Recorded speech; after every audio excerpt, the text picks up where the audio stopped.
I walked the streets of Braavos again, but this time the air was thick with dread. The last time I was here, I was a child seeking vengeance, and now I returned as a ghost, haunted by whispers I couldn't ignore.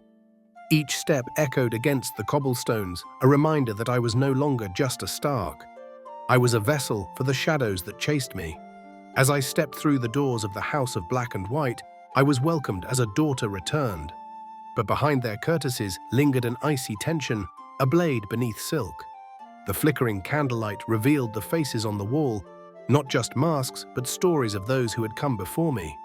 They had watched over me, and now they scrutinized my return. What did they see? A killer, a savior, or perhaps just another lost soul in search of purpose?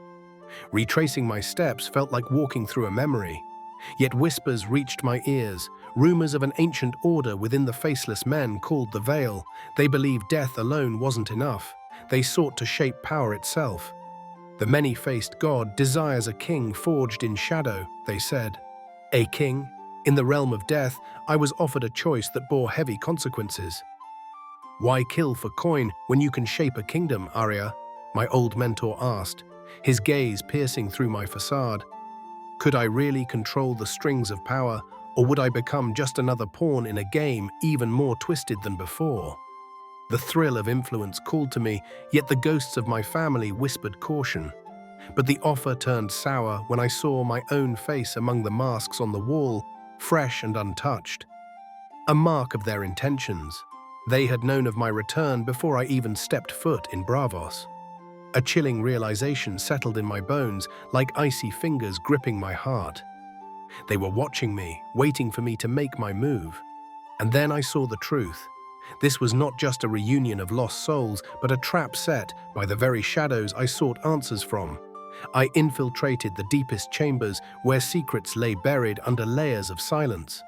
The scrolls I uncovered told tales of blood, each name inscribed a life extinguished. And then one name stood out, circled in red ink. Aegon. They believed a hidden Targaryen heir lived, a puppet to be placed on the Iron Throne. The Veil sought to rewrite history, and they would not stop until they had their king. With each heartbeat, dread tightened its grip. My former brothers and sisters had become hunters, and I was the prey. Every corner of Braavos felt like a trap. Every shadow, a possible blade, sought to end me. But I was no ordinary wolf, and I would not let fear dictate my fate. I moved unseen, unraveling the Veil's plan piece by piece. With trembling hands, I carved into the cold stone. The many-faced god has no throne, a message to the shadows who sought to control destiny through death. I knew the truth now. They might hunt me, but I would not be their puppet. I would not let death become a tyrant's crown. As I vanished once more, I left behind a war between faceless gods and the kingdoms they dared to rule. I was still Arya Stark, a wolf among ghosts. And in the shadow of death, I found life, a purpose reborn in the chaos of shadows. In the dimly lit corners of Braavos, the weight of my past pressed heavily upon my shoulders. The streets, once familiar, now twisted with the essence of betrayal and despair. Shadows danced around me, drawing me deeper into the very heart of the House of Black and White. What had I expected upon my return? A homecoming? Reconciliation? Or had I always known that the path I chose would lead me into darkness? The house stood unchanged, though I felt a chill in the air, as if the many-faced god, a deity I had once revered, was no longer present. The candles burned low, flickering as if in mourning. The faces on the wall seemed to watch me more intently than before, a silent judgment echoing through the hallowed halls. Each face had a story, a life snuffed out by the hand of mercy or cruelty, and I, once a mere pupil, now stood on the precipice of that same fate. "Welcome back, Arya," a voice broke through my thoughts, smooth and familiar. It was my mentor, with his enigmatic smile and piercing eyes, but something in his gaze felt different, as if he were assessing not just my worth, but my allegiance. "You've come back to us. You've come to the right place." I felt his words wrap around me like a noose, tightening as he continued. "You've outgrown your previous lessons. The world is shifting, Arya. We can help you reclaim your place." But his eyes flickered with something darker, Power was intoxicating, and I could sense that it pulsed through the very walls of the house. Days turned into nights as I wandered the corridors, each footfall heavy with uncertainty. I retraced my old training grounds, seeking comfort in familiar shadows, yet all I found were whispers of the Veil, an ancient sect that believed death should not only serve balance but shape the power dynamics of the living. A chilling thought washed over me. What if the many-faced god had intentions beyond mere death? Death is not an end, my mentor had said, but a beginning, a chance to forge alliances and reshape fates. The allure of that power tugged at my soul, yet I couldn't shake the feeling that I was playing a game I no longer understood. Then came the moment that shattered my resolve. I saw my face among the countless masks, fresh and untouched. A chill coursed through me as I realized they had marked my return before I even left Westeros. "I am not your pawn," I whispered to the shadows, yet a sliver of doubt gnawed at my core. As I delved deeper into the house's secrets, I uncovered scrolls recording every assassination ordered since the fall of the Mad King. Each name bled into the next, leaving a trail of despair and bloodshed. But one name stood out, circled in red ink, like a warning. A name that echoed through the annals of history. Aegon. I turned to my mentor, the words tumbling from my lips before I could grasp their weight. "What do you know of Aegon?" The question lingered, heavy with implications. His expression morphed. A flicker of recognition flashed across his face, then it vanished, replaced by a mask of indifference. "Aegon is but another tool, another piece in our grand design," he replied, his voice smooth yet edged with something I couldn't quite place. "But the Veil believes in a hidden truth. They seek to place him on the Iron Throne, a king forged in shadow. A puppet to pull the strings of fate." A shiver coursed through me. The Veil believed a Targaryen heir lived among us, hidden in the shadows, waiting to reclaim what was lost. But I was Arya Stark. No one to them, no one to anyone. The weight of my own list rested heavily on my heart. I would not allow death to become a tyrant's crown. I had seen too much, lost too many, and I refused to be complicit in their game of thrones. As I fled into the night, shadows closed in on me, the faces of friends and foes turning against me. Each corner of Braavos became a trap, every shadow a possible blade. But I was a wolf among ghosts. I moved unseen, unraveling the Veil's plan piece by piece, the streets of Braavos morphing into my battlefield. I could feel the tension mount with each passing moment. The ghosts of my past trailing behind me, whispering of vengeance and justice. I would carve out my own fate, one not dictated by the whims of a faceless sect. My final message rang clear in my mind as I etched it into the cold stone of the House of Black and White. The many-faced god has no throne. With each stroke of the blade against the stone, I reclaimed my narrative, defying the shadows intent on consuming me. I would not be a pawn in their game. I would rise above, refusing to allow their machinations to dictate the course of destiny. As I stepped back, the weight of my words settled like a cloak around my shoulders. I may have vanished, but my essence remained woven into the very fabric of Braavos. The Veil might hunt me, but they would not find me easy prey. I was still Arya Stark, and I would not allow death to become a tyrant plus crown. In that moment, I understood that I was not just a product of my past, I was the architect of my future. I would navigate the shadows, uncover the secrets of the Veil, and reveal the truth to the world. The many-faced god may seek to control fate through the finality of death, but I had discovered that life, even amidst shadows and darkness, held more power than any throne. The sun began to rise over Braavos, casting light on the path that lay ahead. Each step was a declaration of my resolve, a promise to those I had lost. I would fight for them, for truth, and for the right to choose my destiny. And so I vanished once more, leaving behind a war between faceless gods and the kingdoms they dared to rule. In the shadow of death, I found life, a purpose reborn amidst the chaos of shadows. If this story haunted you as much as it haunted me, subscribe to hear the next chapter of this labyrinth of shadows and light. The streets of Braavos whispered secrets as I maneuvered through the shadows, my heart racing with the thrill of pursuit and danger. Each corner I turned echoed with the spirits of the lives entwined with the House of Black and White.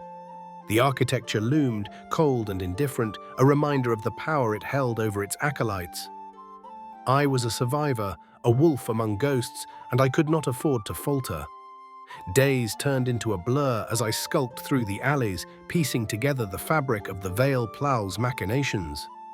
They were a hidden network within the Faceless Men, their agenda shrouded in darkness. I would not let their plans spiral out of control. Each name I uncovered led me deeper into a web of treachery, revealing connections that linked to the heart of Westeros itself. With each revelation, I felt the pulse of the city beneath my feet. And the sense of salt and decay swirled around me, juxtaposed against the rich aroma of street food wafting from nearby stalls. People moved through the cobbled streets, oblivious to the storm brewing just beneath the surface. I was a ghost, an invisible threat stalking their shadows, driven by my own quest for truth and justice. But justice was a fickle thing, and I soon learned that every revelation came at a cost. My old mentor, the one who welcomed me back into the fold, was not as invested in my well-being as I once believed. I caught glimpses of him whispering with members of the Vale, their voices low, conspiratorial. The tension between us grew, a chasm I could not bridge. Trust had been a luxury I could no longer afford.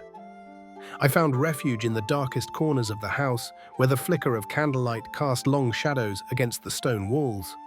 There I listened to the conversations that flowed like poison through the air, strategies, plots, and the chilling mention of names that sent shivers down my spine. Each sentence I overheard was a thread woven into a tapestry of treachery, binding me closer to the heart of the Vale's ambitions. One night, as I crouched in the shadows, I overheard a conversation that turned my world upside down. "The target is in place," a voice hissed. "Tonight we strike." My heart raced as I strained to hear more. The Targaryen heir must be removed before he reaches the Iron Throne. He's a liability. The very thought sent a jolt of adrenaline through me. Aegon's life hung in the balance, and I knew I had to act. I slipped away into the night, urgency propelling me forward. The city felt alive, an entity of its own, breathing and pulsing as I navigated its labyrinthine alleys. My thoughts raced ahead of me, envisioning what it would mean to save Aegon. To prevent a puppet ruler from falling under the Vale's influence could alter the fate of Westeros itself. The old training I had honed with the Faceless Men surged within me. I was a blade, sharp and unyielding, ready to strike. I could no longer be a passive observer in this deadly game. I was Arya Stark, and I would carve my own path. The clamor of the city faded as I focused entirely on my mission, the thrill of impending confrontation electrifying my senses. The moon hung high, casting an ethereal glow over the city as I approached the meeting place. An abandoned warehouse on the outskirts of Braavos, cloaked in darkness. My heart pounded in my chest as I crept closer, the weight of my resolve guiding my every step. I positioned myself near a window, heart racing as I listened intently. Inside, I could see figures cloaked in shadows, their voices low and sinister. "He must not escape," one of them growled, their intents clear in every syllable. I felt my blood boil with the urgency of the situation. The time for hesitation was over. I had to act. I willed myself to stay calm, summoning the training I had endured, the discipline that bound me. Slowly, I opened the window, the creak barely audible over their conspiratorial whispers. With a deep breath, I leaped into action, my body moving with a fluid grace I had mastered over the years. I was no longer just Arya Stark. I was a force of nature, here to unleash justice upon those who sought to snuff out lives in the name of power. I struck hard, taking down the first figure with a swift, calculated blow. The element of surprise was on my side, and I used it to my advantage. The air turned electric with tension as the remaining figures whirled around, shock etched on their faces. I didn't give them a moment to breathe. I was a wolf unleashed, striking at the heart of those who threatened the innocent. I fought with ferocity, the adrenaline coursing through my veins, fueling my every movement. I felt alive, a tempest of vengeance and righteousness. My focus narrowed to the task at hand, protect the Targaryen heir, eliminate the threats that loomed in the shadows. But as the last of them fell to the ground, panting and defeated, a grim realization washed over me. The war was far from over. The veil was a serpent, and I had only clipped its tail. In the aftermath of the skirmish, I stumbled upon a hidden chamber filled with more scrolls, more plots, and more names. My heart sank as I realized the extent of their reach. As I sifted through the scrolls, horror gripped me. Each name represented a life, each plot a calculated move in a game of dominance. I could feel the weight of their ambitions pressing down on me, a darkness that threatened to engulf not just Braavos, but all of Westeros. It was in that moment of despair that I swore to myself I would not let their plans unfold. I had fought too hard for too long to let my family's legacy be reduced to a pawn in a larger game. The many-faced god may not have a throne, but I would carve my own place in this world. As I fled the warehouse, I realized my path was clear. I had to return to Westeros, face the rising tide of darkness and power, and share the truth about the Veil. I could not allow my past to dictate my future. This was a fight for every life that hung in the balance. And so I became a whisper on the wind, a shadow slipping unseen back to my homeland. I was Arya Stark, a wolf among ghosts, and I would ensure that the Game of Thrones was played on my terms. If this story resonated with you, if you felt the thrill of vengeance and justice coursing through your veins, subscribe to this channel. Join me as I navigate the treacherous waters of fate, shadows, and power. Together, we will unearth the secrets of the realm and reshape the story that binds us all.